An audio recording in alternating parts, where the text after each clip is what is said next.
Good afternoon बच्चों, कैसे हैं आप सब बच्चों। आज हम पढ़ेंगे स्ट्रक्चर ऑफ द एटम का next topic, that is electronic configuration. क्या पढ़ने वाले हैं आज हम पढ़ने वाले हैं इलेक्ट्रॉनिक कॉन्फ़िगरेशन के बारे में। So first let me right here the name of the topic, electronic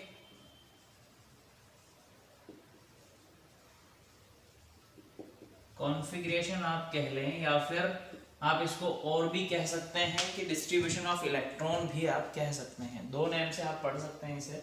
electronic configuration क्या होता है, आज से पहले की जो क्लास हुई वो बहुत इंपॉर्टेंट थी। जिसने नहीं देखी है तो वो पहले एटॉमिक मास और मास नंबर वाली क्लास देखे, देन उसे सब चीज़ बहुत अच्छे से समझ में आएगी। क्योंकि आज की क्लास में मैं आपको बताऊंगा इलेक्ट्रॉनिक कॉन्फ़िगरेशन क्या होता है, कैसे इलेक्ट्रॉन्स अरेंज होते हैं, कितने number of electrons, protons and neutrons present होते हैं किसी भी पर्टिकुलर एटम में, और इलेक्ट्रॉनिक कॉन्फ़िगरेशन लिखते कैसे हैं किसी भी एटम के लिए।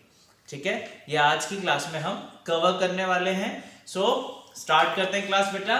चलो, इलेक्ट्रॉनिक कॉन्फ़िगरेशन क्या होता है, देखो किसी भी एटम के अंदर जो अरेंजमेंट होता है इलेक्ट्रॉन्स का, ध्यान से सुना, किसी भी एटम के अंदर यानी कोई स्फेरिकल शेप में न्यूक्लियस के आसपास जितना भी अरेंजमेंट इलेक्ट्रॉन्स का होता है, या फिर डिस्ट्रीब्यूशन जो इलेक्ट्रॉन्स का होता है अलग अलग शेल्स में, उस डिस्ट्रीब्यूशन और उस अरेंजमेंट को हम बोलते हैं इलेक्ट्रॉनिक कॉन्फ़िगरेशन। बात समझ में आ रही है? चलो डेफिनेशन लिखते हैं फर्स्ट, है ना। देखो, दी arrangement or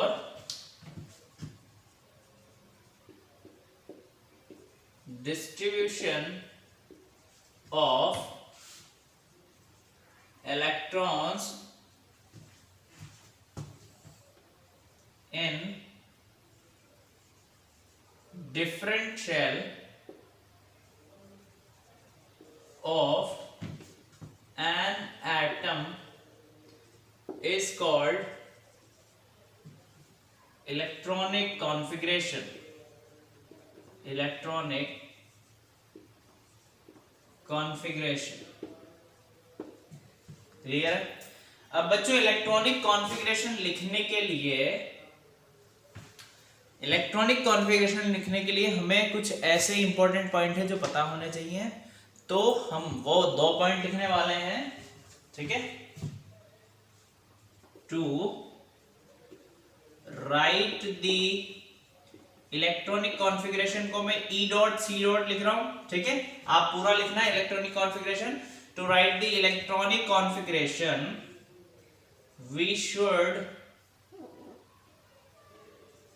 we should know the following. हमें कुछ चीजें ऐसी हैं जो पता होना चाहिए, ठीक है, किसी भी एटम के बारे में। क्योंकि हम क्या कर रहे हैं, इलेक्ट्रॉनिक कॉन्फ़िगरेशन एटम में ही करने वाले हैं। Is that clear? सो सबसे पहले आपको पता होना चाहिए number of electrons. Number of electrons कितने हैं किसी भी एटम में, ये आपको पता होना चाहिए। क्या पता होना चाहिए बेटा? नंबर ऑफ इलेक्ट्रॉन्स आप कह लें, या फिर बेटा हम इसे टोटल नंबर ऑफ इलेक्ट्रॉन्स भी लिख लेते हैं ना।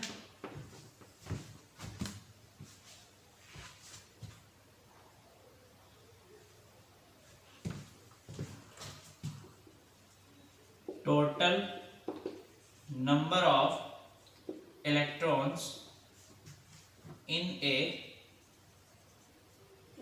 एन एटम लिखते हैं, शेल नहीं लिखते हैं ना, in an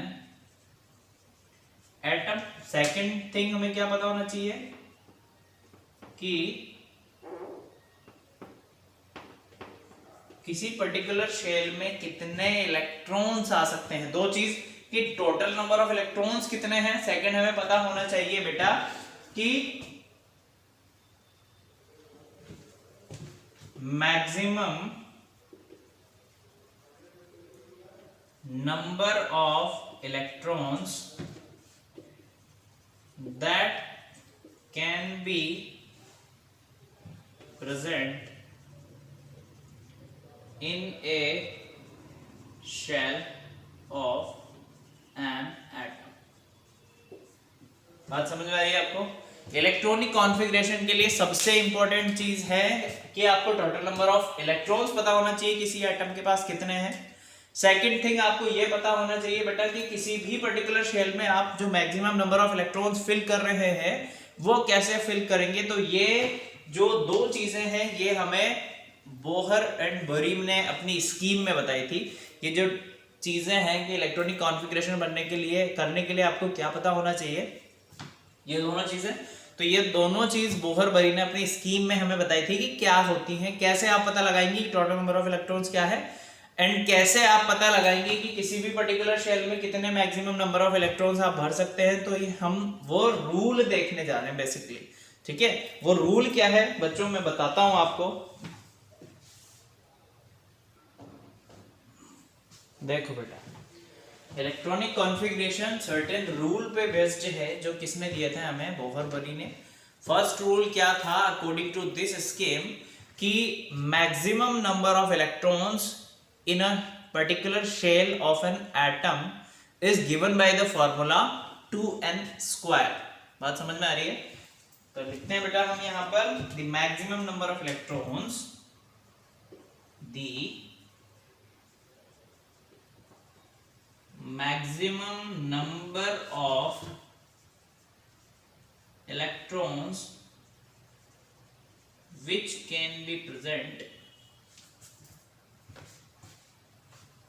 the maximum number of electrons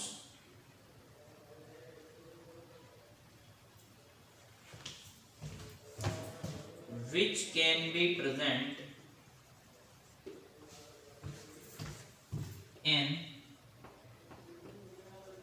any shell of an atom, which can be present in any shell of an atom is given by the formula 2n square। ठीक है, क्या formula दिया था उन्होंने कि किसी भी पर्टिकुलर शेल में कितने मैक्सिमम नंबर ऑफ इलेक्ट्रॉन्स आ सकते हैं, 2n स्क्वायर। फॉर्मूले से आपको पता लग जाएगा where n is the number of shells. लिख लें आप, आगे यही लिख देता हूं मैं, where n is the number of shell counted from nucleus। ठीक है, न्यूक्लियस से जब आप काउंट करेंगे तो n क्या डिनोट करेगा, नंबर ऑफ शेल्स को डिनोट करेगा। ठीक है, जैसे देखते हैं यहां पर हम यहां पर फॉर फर्स्ट शेल। ठीक है, फर्स्ट शेल के लिए देखिए, फर्स्ट शेल का नेम क्या है बेटा, ये आपको पता है बहुत अच्छे से। तो मैक्सिमम नंबर ऑफ इलेक्ट्रॉन्स कितने भर सकता हूं मैं, maximum number of electrons in के शेल, यही होती है फर्स्ट शेल। ठीक है, या फर्स्ट शेल लिख लें आप, फर्स्ट शेल। क्या शेल में लिख दिया हमने, कितना होगा 2n स्क्वायर। फर्स्ट के लिए n की वैल्यू कितनी होती है बेटा 1, तो कितना है 2, 1 का स्क्वायर यानी 2 इलेक्ट्रॉन्स आप फिल कर सकते हैं के शेल में। ठीक है, अकॉर्डिंग टू द बोहर बरी स्कीम इन्होंने क्या बोला, मैक्सिमम नंबर ऑफ इलेक्ट्रॉन्स किसी भी शेल में कितना होगा 2n स्क्वायर। तो हम 1 बाय 1 देख रहे हैं, for first shell. For second shell के लिए अगर आप बात करो बेटा तो maximum number of electron in L shell, हमें पता है सेकंड शेल कौन सी होती है, एल शेल। तो मैंने सेकंड नहीं लिखा है अभी, एल शेल लिख दिया, सेकंड यहां पर लिखा हुआ है। एल शेल के लिए कौन सी है सेकंड, तो n की वैल्यू कितनी है बेटा 2। ठीक है, तो 2 का स्क्वायर होता है 4, 4 को जब 2 से मल्टीप्लाई कर दोगे तो हो जाएगा वो 8। क्लियर है। 4 third shell, maximum numbers of electron in m shell, ठीक है। n की वैल्यू क्या है बेटा, तीसरी शेल के लिए बात हो रही है तो 3, तो 2 और 3 का स्क्वायर, 3 का स्क्वायर होता है 9, जब 2 से मल्टीप्लाई कर दोगे तो हो जाएगा 18। And last for fourth shell,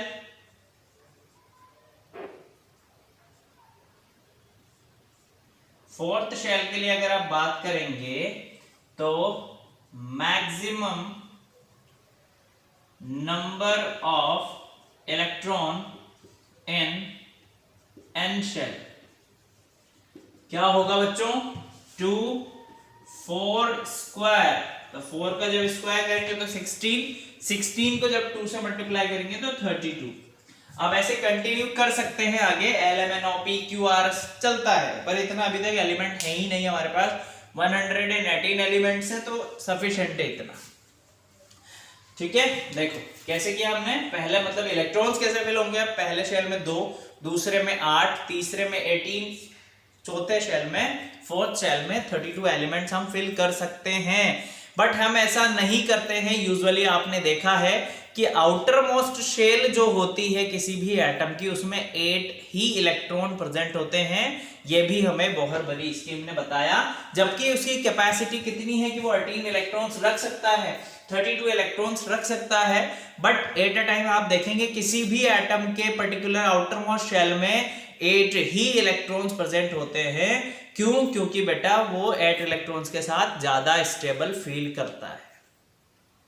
किसी भी एटम के जब आउटर मोस्ट शेल में 8 इलेक्ट्रॉन होते हैं तो वो स्टेबिलिटी ज्यादा शो करेगा, क्योंकि ऑक्टेट रूल क्या कहता है कि जब कोई एटम के पास 8 इलेक्ट्रॉन या फिर 2 इलेक्ट्रॉन होंगे उसके आउटर मोस्ट शेल में तो वो स्टेबल होगा, यही कहता है ऑक्टेट रूल। तो ऑक्टेट रूल के अकॉर्डिंग बोहर-बरी ने क्या बोला कि उसकी कैपेसिटी तो है कि वो 1832 रख सकता है, बट रखेगा कितने, 8 इलेक्ट्रॉन। बात समझ में आ रही है? आप इसे नोट डाउन करो। देन सेकंड पॉइंट पढ़ते हैं बेटा हम इस स्कीम का।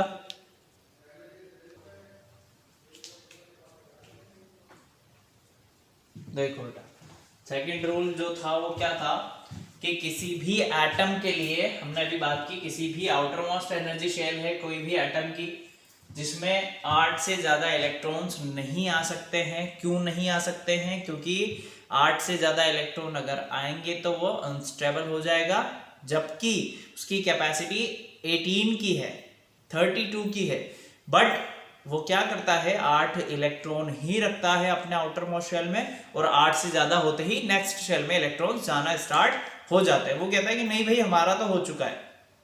अब आप ऐसा कीजिए, नेक्स्ट शेल में जाइए, ठीक है। जब वो नेक्स्ट शेल पूरे में 8 इलेक्ट्रॉन हो जाते हैं तो वो बोलते हैं कि भाई हमारा तो पूरा कमरा भर चुका है। आप क्या कीजिए, नेक्स्ट शेल में जाइए, क्योंकि उसकी कैपेसिटी है, बट वो स्टेबिलिटी चाहता है। हम सब स्टेबिलिटी चाहते हैं, नेचर में सब स्टेबिलिटी चाहते हैं, सबको अपनी अपनी ड्रीम के अकॉर्डिंग काम कर रहे हैं लोग बाग। किसी ने एम कर रखा है अपना फिक्स्ड, किसी का कोई गोल फिक्स्ड है, ठीक है, तो हम उसके लिए काम कर रहे हैं बेटा। वैसे ही नेचर में एलिमेंट्स भी क्या चाहते हैं, एटम भी क्या चाहते हैं, स्टेबल होना चाहते हैं। तो स्टेबिलिटी के लिए वो क्या करता है, अपनी आउटर शेल में 8 इलेक्ट्रॉन रखना ही पसंद करता है, ठीक है। लेट सपोज एग्जांपल की अगर मैं बात करूं बच्चों आपसे, एम शेल कैपेसिटी कितनी होती है बेटा, 18 इलेक्ट्रॉन्स की, बट आप देखेंगे कि कितने इलेक्ट्रॉन्स रखता है, कंटेन्स 8 इलेक्ट्रॉन्स। बात समझ में आ रही है? कैपेसिटी तो उसकी 18 की है, बट वो रखता कितने हैं, 8 इलेक्ट्रॉन, क्योंकि स्टेबिलिटी आ जाए। तो नेक्स्ट पॉइंट में वही लिखा है हमने, एटम बिकम स्टेबल। स्टेबल मतलब कि वो अब केमिकली दूसरे एलिमेंट्स के साथ रिएक्ट नहीं करेगा। जैसे सोडियम है, सोडियम का एटॉमिक नंबर होता है 11, अगर उसका आउटर मोस्ट शेल पूरा भर चुका है तो वो क्या करेगा, मतलब उसके पास 8 इलेक्ट्रॉन हैं, अगर 8वें शेल में मतलब बाहर वाले शेल में उसके पास 8 इलेक्ट्रॉन हैं, तो वो दूसरे एलिमेंट्स के साथ रिएक्ट नहीं करेगा। ऐसा हम देख सकते हैं नोबल गैसेस में।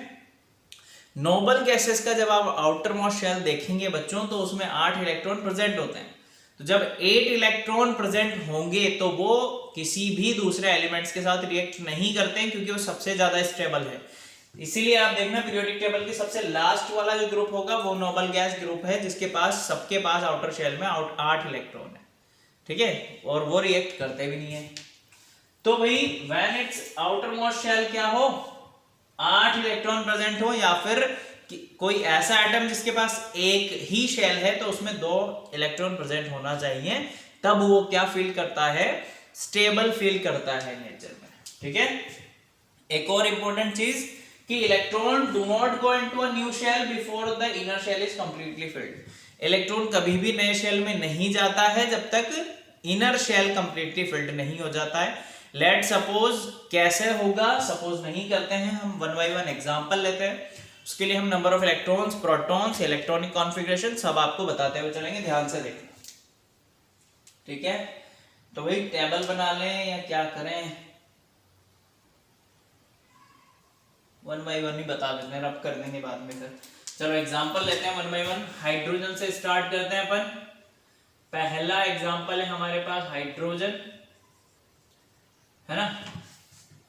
हाइड्रोजन के लिए यहां पर लिख देते हैं हम नंबर ऑफ इलेक्ट्रॉन, इधर लिखते हैं नंबर ऑफ प्रोटॉन, इधर लिखते हैं नंबर ऑफ न्यूट्रॉन,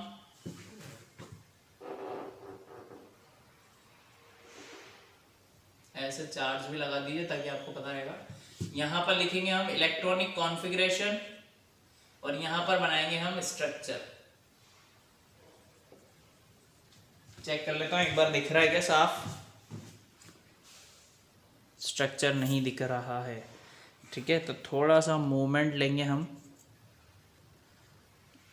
अभी दिख जाएगा। वो स्ट्रक्चर लिखा हुआ है लास्ट में, थोड़ा सा मैं सही कर देता हूँ ना। स्ट्रक्चर बनाएंगे हम,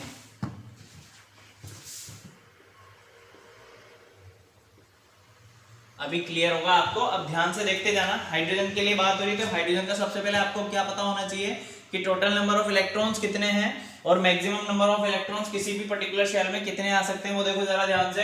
अगर मैं हाइड्रोजन के एटॉमिक नंबर आप सबको पता है 1 होता है, तो नंबर ऑफ इलेक्ट्रॉन्स कितना हो गया बेटा? 1। नंबर ऑफ प्रोटॉन्स हो गया 1। नंबर ऑफ न्यूट्रॉन्स चूंकि नहीं होता है तो हम लिखेंगे 0।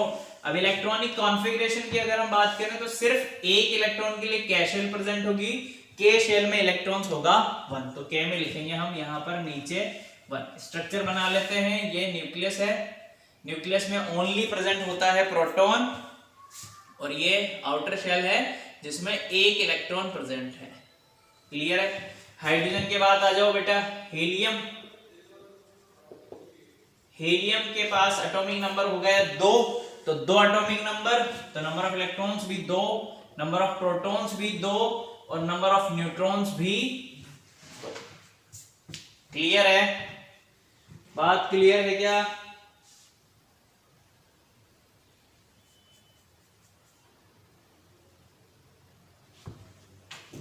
नंबर ऑफ न्यूट्रॉन्स चाहे तो आप ऐसे निकाल लो, या फिर आपको एटॉमिक मास पता है Z minus A minus Z कर लो, कैसे भी कर सकते हो। यहां पर लिख देता हूं मैं A माइनस Z, यानी एटॉमिक मास में से एटॉमिक नंबर माइनस करोगे तो आपके पास नंबर ऑफ न्यूट्रॉन्स आ जाएगा। चेक कर लेना, मैं डायरेक्टली लिख रहा हूं, ठीक है। 4 माइनस 2 करोगे तो 2 ही आएगा। अब यहां पर अरेंजमेंट की बात कर लें तो K शेल है, तो K शेल में 2 इलेक्ट्रॉन फिल हो गए। स्ट्रक्चर देख लो बेटा, ये इनर शेल और ये आउटर शेल। न्यूक्लियस में यहां पर प्रोटॉन न्यूट्रॉन दोनों होंगे। Exceptions only present in the periodic table. और अब बोलें कि 118 एलिमेंट्स में से सिर्फ एक ऐसा एलिमेंट है जिसके पास न्यूट्रॉन नहीं होता है, दैट इज हाइड्रोजन। बाकी सबके न्यूक्लियस में न्यूट्रॉन प्रेजेंट होता है, ध्यान रखना। चलो भर लेते हैं स्ट्रक्चर। 1 इलेक्ट्रॉन, 2 इलेक्ट्रॉन, ठीक है। 1 बाय 1 हम करते हुए चलेंगे। मैं 5 तक बताता हूं आपको, या 10 तक बता दूंगा, ध्यान से देखते रहो। हीलियम के बाद लिथियम। लिथियम के पास होता है बेटा इलेक्ट्रॉन कितने? 3, है ना। नंबर ऑफ प्रोटॉन्स भी होंगे 3। अब आ जाती है बात नंबर ऑफ न्यूट्रॉन्स की। तो लिथियम का एटॉमिक नंबर हो गया 3 और मास नंबर होता है 7। कितना होता है? 7। तो आप माइनस करेंगे 7 में से 3, तो आपके पास नंबर ऑफ न्यूट्रॉन्स आएंगे बेटा 4। कितने आएंगे? 4। ठीक है। तो अब आप फिल करने जब जाएंगे तो होगा K और L। देखो 2 इलेक्ट्रॉन फिल हो जाएंगे K में, मैक्सिमम हमें पता है 2 ही होते हैं, 2n² रूल से अभी हमने देखा। L शेल में मैक्सिमम होते हैं 8, पर यहाँ पर बचे कितने हैं? 3 में से 2 तो भराई में आ गए, एक और बचा तो एक L में भर देंगे हम। देखो ये न्यूक्लियस और ये न्यूक्लियस के बाद फर्स्ट शेल, एक इलेक्ट्रॉन छोटा बनाते हैं थोड़ा सा, क्योंकि हमें 2 शेल बनानी है ना।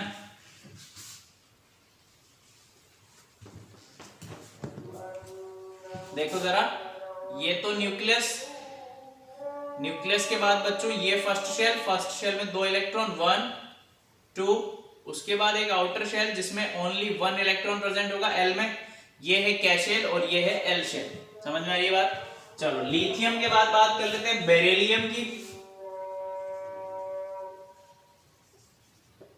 तो बेरिलियम होता है बेटा 4 इलेक्ट्रॉन्स। नंबर ऑफ इलेक्ट्रॉन्स की बात करें तो 4 होते हैं, नंबर ऑफ प्रोटॉन्स भी 4 ही होते हैं। अब नंबर ऑफ न्यूट्रॉन्स की अगर आप बात करोगे तो वो होते हैं 9 एटॉमिक मास होता है, 9 में से आप 4 माइनस करोगे तो 5 आ जाएगा। ठीक है। अब फिल करना है हमें, देखो तो K और L तक ही काम हो जाएगा, क्योंकि 4 ही इलेक्ट्रॉन है तो 2 भरे मैंने इसमें, क्योंकि K में मैक्सिमम 2 ही इलेक्ट्रॉन्स आ सकते हैं। अब रिमेनिंग 2 किस में आएंगे? L शेल में, तो भर लो। ये इसका न्यूक्लियस, न्यूक्लियस के बाद K शेल में 2 इलेक्ट्रॉन 1 2, L शेल में भी 2 इलेक्ट्रॉन, तो 1 इलेक्ट्रॉन और 2 इलेक्ट्रॉन। आई होप आप लोग को समझ में आ रहा होगा कैसे फिल करते हैं। ये तो देखो 1 इलेक्ट्रॉन कैसे फिल होगा, एक शेल बना के बता दी मैंने। 2 इलेक्ट्रॉन के लिए कैसे होगा? अब जैसे जैसे एटॉमिक नंबर बढ़ेगा, इलेक्ट्रॉन्स के नंबर बढ़ेंगे, तो L शेल में जब तक 8 नहीं हो जाएंगे तब तक M शेल स्टार्ट नहीं होगी। तो डायरेक्ट मैं आपको बताता हूं, जब L में कितने हो? 8 हो, तो वो होगा बेटा, कौन सा होगा? नियोन। ठीक है। एटॉमिक नंबर होता है 10। एटॉमिक नंबर लिख रहा हूं मैं यहां पर, है ना, ध्यान देना, यहां पर लिख लो आप। यहां है, ये है एटॉमिक नंबर, एटॉमिक नंबर ये है एलिमेंट। ठीक है। 1 2 3 10 पे बात करें तो नियोन,